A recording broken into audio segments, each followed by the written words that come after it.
ትችላለሽ ለነገሩ። ወተት ላምጥልህ? አይ ይቅርብኝ፣ እንደዚህ ይሻለኛል። ዝም ብሎ ነው ወይ ወደ በኋላ እንደተካረኝ ይሽካል። እንዴት ነው አሁን? እየበረታን ሰላም ነው አይደል? እግዚአብሔር ይመስገን። ቀስ በቀስ ነው እንግዲህ ሁሉ ነገር እንዲስተካከል። አሁን በጣም ደህና ነኝ። ቤቱም ሰለቸኛል። አይ ራስንማ ተንከባከብ ትንሽ። እልል ባለ ሰርግ ደግሼ ነው ምድራቸው። ሽማግሌ ይላካል፣ ሁሉም ነገር ጥንቅቅ ብሎ። ምሳሌ እዛን ቀን እጨፍራለሁ፣ እንደውም ጓደኞችን ይዤ እመጣለሁ። አሁን ደግሞ የዛን ቀን የቤተ ዘመዱ ይታያል ጉዱ፣ የቤተ ዘመዱ ይታያል ጉዱ፣ ብሩክን ያላችሁ እስቲ እንያችሁ፣ ቅድስትን ያላችሁ እስኪ እንያችሁ። እኛ ደግሞ ያኔ ያራዳ ልጅ ግቢለት። ብሩክን እንዲድል አድርገን ደግሰን ነው ምንድነው ጨፍረን። እሺ አጎቴ። ግን እማዬስ?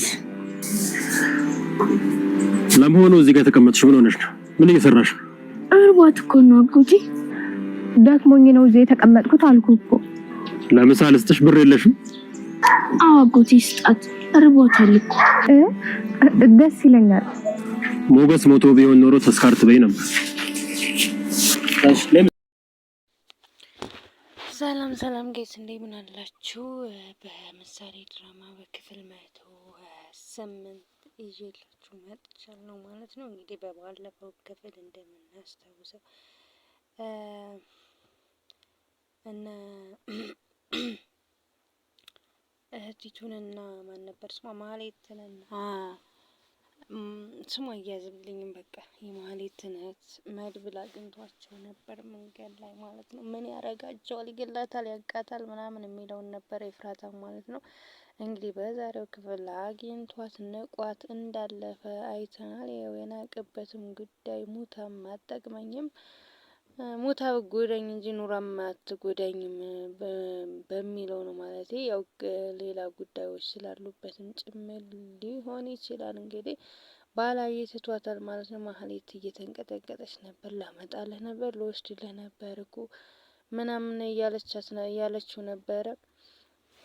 ያው እሱም ነቅቶባታል። ድሮም የትም ቦታ እንዳልሄደች ምናምን ነቅቶባታል ማለት ነው። እንግዲህ እሱ እንድታረግለት የፈለገው ያው እንግዲህ እሷም እየተንቀጠቀጠች ምን ላድርግልህ፣ ምን ልስራልህ ምናምን ስትለው ያው ምን እንድታረግለት የፈለገውን ነግሯታል። ምክንያቱም እሱም ብሩክን ሂዳ ይቅርታ እንድጠይቅና ያው የብሩክን ውስጡን አጥንታ ድጋሚ እንድትጎዳው ነው ሊያረግ ያለው ማለት ነው። እንግዲህ እሷ ደግሞ እህቷ መመክራትን ነገር አሁን እየሰማች ነው ማለት ዝና እያረገ ያለው ነገር በሙሉ መጨረሻ ላይ ለጊዜው የጠቀማት መጨረሻ ላይ ገደል እየከተታት እንደሆነ ስላወቀች ከእኔ ታናሽሽ በሆንም ከአንቺ ይሻላለሁኝ፣ ግን እኔ ብሩክን ታረቂ ስልሽ ለጸብ አይደለም፣ አንቺን ተጠቅሞ እሱን እንድጎጂ አይደለም፣ ለመድብል አሚን ለዝና እንድጠቅሚ ሳይሆን ለብሩክም ለራስሽም ህይወት እንድትሆኚ ነው ብላታለች ማለት ነው። እሱ ግን ያው ለራሱ ጥቅም ሲል ነው ብሩክን ዙሪያውን እንድታጠናለት ነው ማለት ነው። እንግዲህ በዚህ ሁኔታ እሷ ሁለት ያጣ ጎመን ሆናለች ማለት ነው።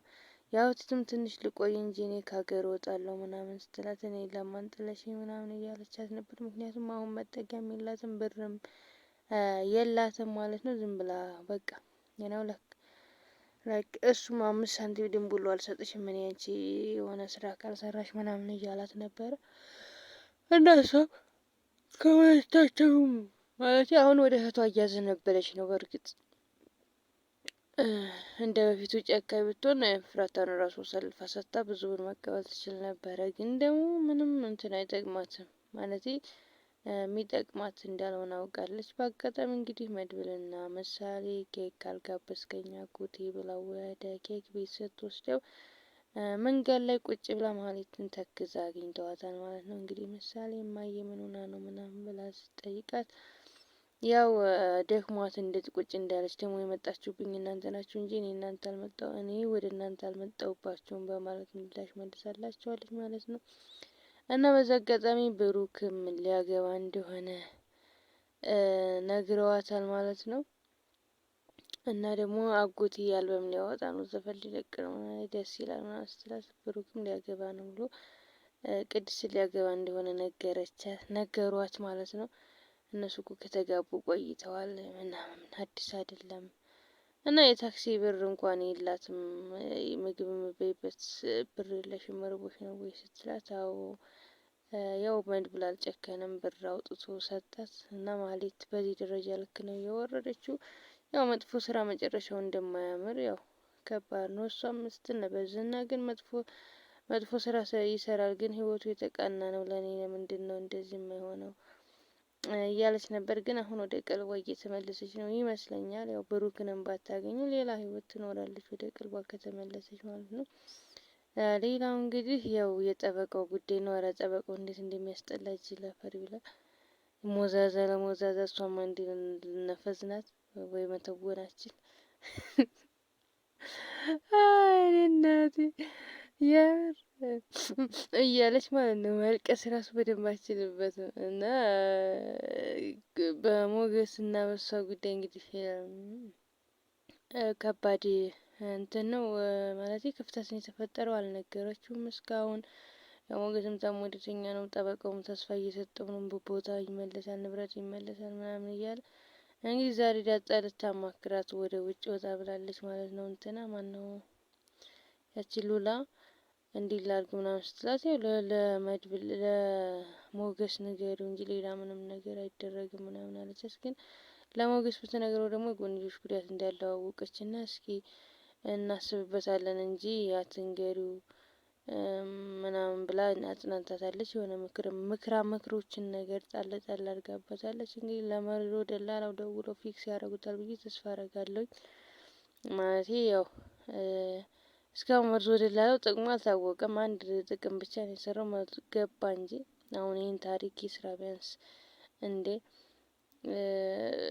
ውስብስብ ነው ያደረገባቸው። እንኳን ሊመልስላቸው አይደለም ቀርቶ እንግዲህ ውስብስብ ነው ያደረገባቸው። እንግዲህ እሱን ይስተካከልላቸዋል ወይ አይስተካከልላቸውም ወይ ምናምን ይከብዳል። ብቻ እንዴት እንደሚሆንላቸው እንግዲህ በስተመጨረሻ ደግሞ ያው እንትና ብሩክ እና ቅድስት ያው ተዋደው ኦልሬዲ በቃ እሱም ተግባብተዋል። ግን እስካሁን አፍተውታተው አልተነጋገሩም ማለት ነው።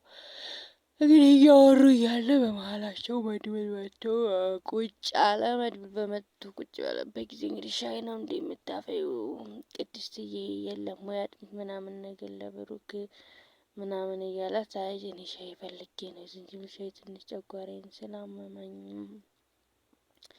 በማለት መልሶለታል። እንግዲህ በዛ መሀል እያወሩ እያለ በሩ ተንኳኩቷል። በሩም አንቺ ክፈተው፣ እሷ ትክፈተው፣ አንተ ትክፈተው እየተባባሉ ነበረ። እንግዲህ በስተመጨረሻ መድብል ሊከፍተው ሂዷል። ማን ያንኳኳው? ገስኔ ማህሌት ትመስለኛለች። ማለት አይኗን ጠርጋ ቤት ድረስ መምጣቷ ያው የዝና ምክር ባሰማም የእህቷ ምክር